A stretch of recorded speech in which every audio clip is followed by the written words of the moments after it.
ಜ್ವರ ಬಂದಾಗ ತಾಪಮಾನ ಹೆಚ್ಚಾಗಿದ್ದರೆ, ಅಂದರೆ ದೇಹದ ಒಂದು ಉಷ್ಣತೆ ಹೆಚ್ಚಾಗಿದ್ದರೆ ಅಥವಾ ಬಾಯಿಯಲ್ಲಿ ಉಷ್ಣತೆ ಹೆಚ್ಚಾಗಿದ್ದರೆ, ಇಂಥ ಸಮಯದಲ್ಲಿ ಕೊರಿಯಾಂಡರ್ ಡ್ರಿಂಕ್ ಅಂದರೆ ಈ ಕೊತ್ತಂಬರಿಯ ನೀರು ಏನಿದೆಯಲ್ಲ, ಇದು ದೇಹದ ಉಷ್ಣತೆಯನ್ನು ಸಮತೋಲನಗೊಳಿಸಲು ತುಂಬ ಸಹಾಯ ಮಾಡುತ್ತೆ. ಇದನ್ನು ಮಾಡೋದು ಹೇಗಂತ ಪ್ರೀವಿಯಸ್ ವಿಡಿಯೋದಲ್ಲಿ ತಿಳಿಸ್ಕೊಟ್ಟಿದ್ದೀನಿ, ನೋಡಿಲ್ಲ ಅಂದರೆ ಒಮ್ಮೆ ಹೋಗಿ ನೋಡಿ. ನೆಕ್ಸ್ಟ್, ಯೂರಿನರಿ ಇನ್ಫೆಕ್ಷನಲ್ಲಿ ಇದು ಕೂಡ ತುಂಬ ಸಹಾಯ ಮಾಡುತ್ತೆ. ಅಂದರೆ ಶಕೆ ಹಿಡಿಯುತ್ತಲ್ವ, ಯೂರಿನಲ್ಲಿ ಉರಿ ಕಾಣಿಸ್ಕೊಳ್ಳುತ್ತಲ್ವ, ಅಂಥ ಮೂಮೆಂಟಲ್ಲಿ ಕೂಡ ಈ ಒಂದು ಕೊರಿಯಾಂಡರ್ ಡ್ರಿಂಕ್ ತುಂಬ ಸಹಾಯ ಮಾಡುತ್ತೆ. ಈ ಒಂದು ಕೊರಿಯಾಂಡರ್ ಡ್ರಿಂಕ್ ಇದು ಎಕ್ವಸ್ ಎಕ್ಸ್ಟ್ರಾಕ್ಟ್ ಆಫ್ ಕೊರಿಯಾಂಡರ್ ಸೀಡ್ಸ್. ಅಂದರೆ ಈ ನೀರಿನಲ್ಲಿ ಆ್ಯಂಟಿ ಆಕ್ಸಿಡೆಂಟ್ ಅಂತ ಪ್ರಾಪರ್ಟಿಗಳಿರುತ್ತೆ.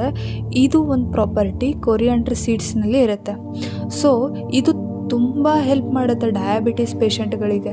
ಕೊರಿಯಾಂಡರ್ ಡ್ರಿಂಕನ್ನು ಅಥವಾ ಈ ಕೊತ್ತಂಬರಿಯ ನೀರನ್ನು ಶುಗರ್ ಪೇಷಂಟ್ಗಳು ಇದರಲ್ಲಿ ಸಕ್ಕರೆಯನ್ನು ಮಿಶ್ರಣ ಮಾಡದೆ ಪ್ರತಿದಿನ ಬೆಳಗ್ಗೆ ಹಾಗೂ ಸಾಯಂಕಾಲ ಕುಡಿಯೋದ್ರಿಂದ ಶುಗರ್ ಅನ್ನೋ ಮಹಾಮಾರಿಯನ್ನು ತುಂಬ ಕಂಟ್ರೋಲಲ್ಲಿ ಇಟ್ಕೊಳ್ಬಹುದು.